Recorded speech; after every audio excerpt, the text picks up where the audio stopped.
দেশ এটি জয় বাংলা ইউথ অ্যাওয়ার্ডের জন্য আবেদন করার পাশাপাশি সাহসী অগ্রযাত্রার গল্প শোনায় তরুণ সংগঠকরা।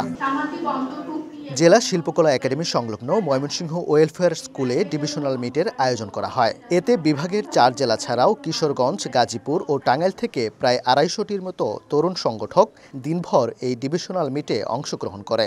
আমরা প্রান্তিক অঞ্চলগুলোতে কাজ করছি, সাধারণ মানুষগুলো থেকে, সেদিক থেকে আমি মনে করি আমাদের এই সোশ্যাল অ্যাক্টিভিটিসগুলো বা প্রান্তিক পর্যায়ের অ্যাক্টিভিটিসগুলো আমরা যদি তুলে ধরতে পারি, তাহলে আমাদের এই ময়মনসিংহ বিভাগের এই উপজেলা কেন্দ্রিক নয়, সকল বাংলাদেশের মানুষ জানতে পারবে। বিগত কয়েকদিন আগে আপনার কয়েকজন এতিম বাচ্চাকে মাদ্রাসায় ভর্তি করা হয়েছে, টোটাল দায়িত্ব আমাদের দাপুনিয়া কাকড়া হেল্পলাইন নিচ্ছে।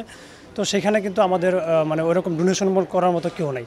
তো এটা হলো আমরা যারা স্টুডেন্ট আছি, যারা নিজেরা যা পাই তাই দেয়। তো যদি জয় বাংলা ইউথ অ্যাওয়ার্ডের পক্ষ থেকে যদি আমরা এখানে আবেদন করলাম, যদি সরকার আমাদের এই দিকটাকে ভালোভাবে নেয়, তাহলে যদি আমরা কিছু অনুদান পাই, তাহলে আমরা সমাজকে আরও ভালোভাবে আগে নিয়ে যেতে পারবো আর কি। জয় বাংলা ইয়ুথ অ্যাওয়ার্ডটা অর্জনের জন্য বা পাওয়ার জন্য আসলে কি কি দরকার বা কি কি কাজ করা দরকার, কি কি কাজ করলে অবশ্যই এটা পাওয়া সহজলভ্য হবে, এরকম মুক্ত আলোচনা আমরা আর কি শুনেছি। অষ্টমবারের মতো জয় বাংলা ইউথ অ্যাওয়ার্ড 2024-এর আয়োজন করতে যাচ্ছে সেন্টার ফর রিসার্চ অ্যান্ড ইনফরমেশনের তারুণ্যের platform young Bangla.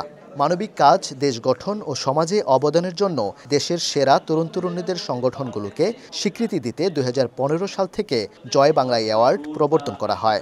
Young Bangla প্ল্যাটফর্মটা এমন একটি প্ল্যাটফর্ম, এটার সঙ্গে সংযুক্ত হয়ে আমি অনেকগুলো অর্গানাইজেশনের সঙ্গে আরও যুক্ত হতে পেরেছি। অ্যাওয়ার্ড পাওয়ার পরে আমার কাজের স্পিডটা আরও মনে হয় 4 গুণ বেড়ে গেছে। আমি যে 1 গুণ বলি 2 গুণ বলি সেটা আমাকে ভুল বলা হবে।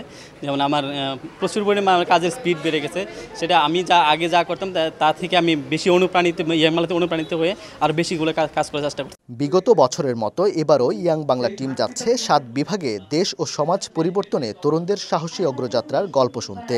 দেশের প্রান্তিক অঞ্চলগুলো থেকে সর্বাধিক সাড়া পাওয়ার লক্ষ্যেই এই ডিভিশনাল মিটগুলোর আয়োজন করা হয় বলে জানান ইয়াং বাংলা টিম লিডার। এটা প্রতিষ্ঠিত কোনো সংগঠনকে আমরা নর্মালি টার্গেট করে করা হয় না।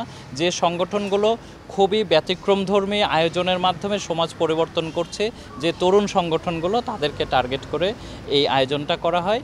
এবছর 18 থেকে 35 বছর বয়সী ব্যক্তিদের সংগঠন 6টি ক্যাটাগরিতে আবেদন করার সুযোগ পাচ্ছে।